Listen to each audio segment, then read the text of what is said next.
ಎಲ್ಲರಿಗೂ ನಮಸ್ಕಾರ. ಇವತ್ತು ನಾವು ಕೆಲವೊಂದು ಇಂಟ್ರೆಸ್ಟಿಂಗ್ ಫ್ಯಾಕ್ಟ್ಸ್ಗಳ ಬಗ್ಗೆ ತಿಳ್ಕೊಳ್ಳೋಣ. ವಿಡಿಯೋ ತುಂಬ ಇಂಟ್ರೆಸ್ಟಿಂಗ್ ಆಗಿರುತ್ತೆ, ದಯವಿಟ್ಟು ಸ್ಕಿಪ್ ಮಾಡದೆ ಕೊನೆವರೆಗೂ ನೋಡಿ. ವಿಡಿಯೋ ಇಷ್ಟ ಆದರೆ ದಯವಿಟ್ಟು ಲೈಕ್ ಮಾಡಿ. ಕೆಲವೊಂದು ಆಫೀಸ್ಗಳಲ್ಲಿ ಹಾಗೂ ಕೆಲವೊಂದು ವೆರಿಫಿಕೇಷನ್ ಸ್ಥಳಗಳಲ್ಲಿ ಬಯೋಮೆಟ್ರಿಕ್ ಸಿಸ್ಟಮ್ ಇರುತ್ತೆ. ಇದರಲ್ಲಿ ನಮ್ಮ ಫಿಂಗರ್ ಪ್ರಿಂಟ್ನ ಸ್ಕ್ಯಾನ್ ಮಾಡ್ತಾರೆ. ಯಾಕಂದರೆ ಫಿಂಗರ್ ಪ್ರಿಂಟ್ ಒಬ್ಬರಿಗೆ ಇದ್ದಾಗೆ ಮತ್ತೊಬ್ಬರಿಗೆ ಇರೋದಿಲ್ಲ. ಹಾಗೆಯೇ ಫಿಂಗರ್ ಪ್ರಿಂಟ್ ತುಂಬ ಸೆಕ್ಯೂರ್ ಆಗಿರುತ್ತೆ. ಆದರೆ ಫಿಂಗರ್ ಪ್ರಿಂಟ್ಗಿಂತ ಸೆಕ್ಯೂರ್ ಆದ ಒಂದು ಬಾಡಿ ಪಾರ್ಟ್ ಇನ್ನೊಂದಿದೆ, ಅದು ನಮ್ಮ ಕಣ್ಣಿನ ಐರಿಸ್.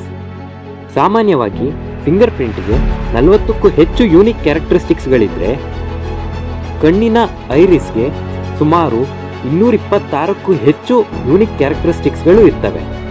ಹಾಗಾಗಿ ಕಣ್ಣಿನ ಐರಿಸ್ ಫಿಂಗರ್ ಪ್ರಿಂಟ್ಗಿಂತ ತುಂಬ ಸೆಕ್ಯೂರ್ ಆಗಿರುತ್ತೆ. ಸಾಮಾನ್ಯವಾಗಿ ಹೊರದೇಶಕ್ಕೆ ಹೋಗಬೇಕು ಅಂದರೆ ಪಾಸ್ಪೋರ್ಟ್ ಮತ್ತು ವೀಸಾ ಇರಲೇಬೇಕು. ಆದರೆ ನಮ್ಮ ದೇಶದ ಈ ಒಂದು ಜಾಗಕ್ಕೆ ಹೋಗಬೇಕು ಅಂದರೆ ಪಾಸ್ಪೋರ್ಟ್ ಮತ್ತು ಪಾಕಿಸ್ತಾನ್ ವೀಸಾ ಕಡ್ಡಾಯವಾಗಿರಬೇಕು. ನಮ್ಮ ದೇಶದಲ್ಲೇ ಇರೋ ಆ ಜಾಗಕ್ಕೆ ಹೋಗೋದಕ್ಕೆ ಪಾಕಿಸ್ತಾನ್ ವೀಸಾ ಯಾಕೆ ಬೇಕು ಅಂತ ನಿಮ್ಮ ತಲೆಯಲ್ಲಿ ಡೌಟ್ ಬರ್ಬೋದು. ಈ ಜಾಗ ಎಲ್ಲಿದೆ ಅಂದರೆ ನಮ್ಮ ದೇಶದ ಪಂಜಾಬ್ ಮತ್ತು ಪಾಕಿಸ್ತಾನ್ ಬಾರ್ಡರ್ನಲ್ಲಿದೆ. ಈ ಜಾಗದ ಹೆಸರು ಬಂದು ಅಟಾರಿ ರೈಲ್ವೆ ಸ್ಟೇಷನ್ ಅಂತ. ಈ ಸ್ಟೇಷನ್ ನಮ್ಮ ದೇಶದ್ದೇ ಆದರೂ ನಮ್ಮ ದೇಶದ ಜನಗಳು ಸುಮ್ಮನೆ ಹೋಗೋದಕ್ಕೆ ಆಗೋದಿಲ್ಲ. ಅಲ್ಲಿಗೆ ಹೋಗಬೇಕು ಅಂದರೆ ಪಾಕಿಸ್ತಾನ್ ವೀಸಾ ಇರಲೇಬೇಕು. ಅದು ಯಾಕಂದರೆ ಈ ಸ್ಟೇಷನ್ನಲ್ಲಿ ಇಂಡಿಯಾ ಮತ್ತು ಪಾಕಿಸ್ತಾನ್ಗೆ ಟ್ರೈನ್ಸ್ಗಳಿದ್ದಾವೆ. ಸಾಮಾನ್ಯವಾಗಿ ಒಂದು ಇಂಟರ್ನ್ಯಾಷನಲ್ ಏರ್ಪೋರ್ಟ್ಗೆ ಎಷ್ಟು ಸೆಕ್ಯೂರಿಟಿ ಇರುತ್ತೋ ಅಷ್ಟು ಸೆಕ್ಯೂರಿಟಿ ಈ ರೈಲ್ವೆ ಸ್ಟೇಷನ್ನಲ್ಲಿ ಇರುತ್ತೆ. ಇದೊಂದು ಇಂಟರ್ನ್ಯಾಷನಲ್ ರೈಲ್ವೆ ಸ್ಟೇಷನ್ ಅಂತಲೇ ಹೇಳ್ಬೋದು. ಸಾಮಾನ್ಯವಾಗಿ ನಾವೆಲ್ಲರೂ ಹುಂಜ ಕೂಗೋದನ್ನು ಕೇಳೇ ಇರ್ತೀವಿ. ಆದರೆ ನಿಮಗಿದು ಗೊತ್ತಾ, ಹುಂಜ ತನ್ನ ಸ್ವಂತ ಧ್ವನಿಯನ್ನು ಕೇಳಿಸ್ಕೊಳ್ಳೋಕ್ಕಾಗೋದಿಲ್ಲ. ಅದು ಯಾಕಂದರೆ ಅದು ಕೂಗಲು ಯಾವಾಗ ಬಾಯನ್ನು ತೆಗೆಯುತ್ತೋ ಆವಾಗ ತನ್ನ ಕಿವಿಗಳು ಕ್ಲೋಸ್ ಆಗಿಬಿಡ್ತವೆ. ಹಾಗಾಗಿ ಹುಂಜ ತನ್ನ ಸ್ವಂತ ಧ್ವನಿಯನ್ನೇ ಕೇಳಿಸ್ಕೊಳ್ಳೋಕ್ಕಾಗೋದಿಲ್ಲ. ನಮಗೆ ಸೊಳ್ಳೆ ಕಚ್ಚಿದಾಗ ಆ ಜಾಗದಲ್ಲಿ ತುರಿಕೆ ಉಂಟಾಗುತ್ತೆ. ಕೆಲವೊಮ್ಮೆ ಈ ತುರಿಕೆ ತುಂಬ ಹೆಚ್ಚಾಗಿರುತ್ತೆ. ಆ ಸಮಯದಲ್ಲಿ ತುರಿಕೆ ಉಂಟಾದ ಜಾಗಕ್ಕೆ ಡಿಯೋಡ್ರೆಂಟ್ ಸ್ಪ್ರೇ ಮಾಡೋದ್ರಿಂದ ತುರಿಕೆ ಕಡಿಮೆ ಆಗುತ್ತೆ. ಅದು ಯಾಕಂದರೆ ತುರಿಕೆ ಕಡಿಮೆ ಮಾಡೋ ಆಯಿಂಟ್ಮೆಂಟ್ನಲ್ಲಿ ಯಾವ ಇಂಗ್ರೀಡಿಯೆಂಟ್ಸ್ ಇರುತ್ತೋ ಅದೇ ಇಂಗ್ರೀಡಿಯೆಂಟ್ಸ್ ಡಿಯೋಡ್ರೆಂಟ್ನಲ್ಲೂ ಸಹ ಇರುತ್ತೆ. ಹಾಗಾಗಿ ತುರಿಕೆ ಕಡಿಮೆ ಆಗುತ್ತೆ.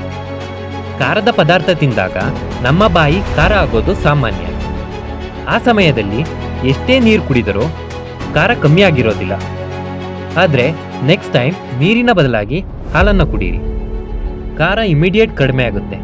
ಇದು ಯಾಕಂದರೆ ಹಾಲಿನಲ್ಲಿ ಕ್ಯಾಸಿನ್ ಅನ್ನೋ ಒಂದು ಪ್ರೋಟೀನ್ ಇರುತ್ತೆ. ಈ ಪ್ರೋಟೀನ್ ಬಾಯಲ್ಲಿರುವಂತಹ ಖಾರವನ್ನು ಕಡಿಮೆ ಮಾಡೋದಕ್ಕೆ ಉಪಯೋಗಕ್ಕೆ ಬರುತ್ತೆ. ಹಾಗಾಗಿ ನೆಕ್ಸ್ಟ್ ಟೈಮ್ ಹಾಲನ್ನು ಕುಡೀರಿ, ಖಾರ ಇಮಿಡಿಯೇಟ್ ಕಮ್ಮಿ ಆಗುತ್ತೆ. ಪಿರಮಿಡ್ಸ್ ಅಂದ ತಕ್ಷಣ ನಮಗೆ ನೆನಪಿಗೆ ಬರೋದು ಈಜಿಪ್ಟ್ ದೇಶ. ಆದರೆ ನಿಮಗೆ ಗೊತ್ತಾ, ಈಜಿಪ್ಟ್ ದೇಶಕ್ಕಿಂತ ಸ್ವೀಡನ್ ದೇಶದಲ್ಲೇ ಅತಿ ಹೆಚ್ಚು ಪಿರಮಿಡ್ಸ್ ಇರೋದು. ಸ್ವೀಡನ್ ದೇಶದಲ್ಲಿ ಒಟ್ಟು 255 ಪಿರಮಿಡ್ಸ್ಗಳಿವೆ. ಇದು ಸಂಖ್ಯೆಯಲ್ಲಿ ಈಜಿಪ್ಟ್ ದೇಶಕ್ಕಿಂತ 2 ಪಟ್ಟು ಹೆಚ್ಚಾಗಿವೆ. ಟೊಮೆಟೊ ಸಾಸ್ನ ಸಾಮಾನ್ಯವಾಗಿ ನಾವು ಸ್ನ್ಯಾಕ್ಸ್ನ ರುಚಿ ಹೆಚ್ಚಿಸಲು ಬಳಸಿರ್ತೀವಿ. ಆದರೆ 1830ರಲ್ಲಿ ಟೊಮೆಟೊ ಸಾಸ್ನ ಲೂಸ್ ಮೋಷನ್, ಜಾಂಡೀಸ್, ಡಯೇರಿಯಾ ಟ್ರೀಟ್ಮೆಂಟ್ಗಾಗಿ ಯೂಸ್ ಮಾಡ್ತಾಯಿದ್ರು.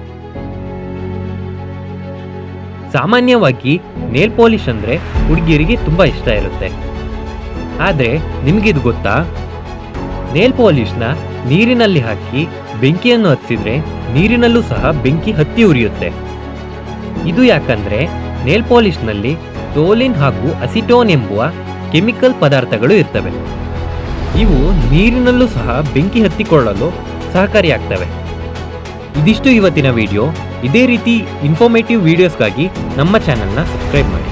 ಧನ್ಯವಾದಗಳು.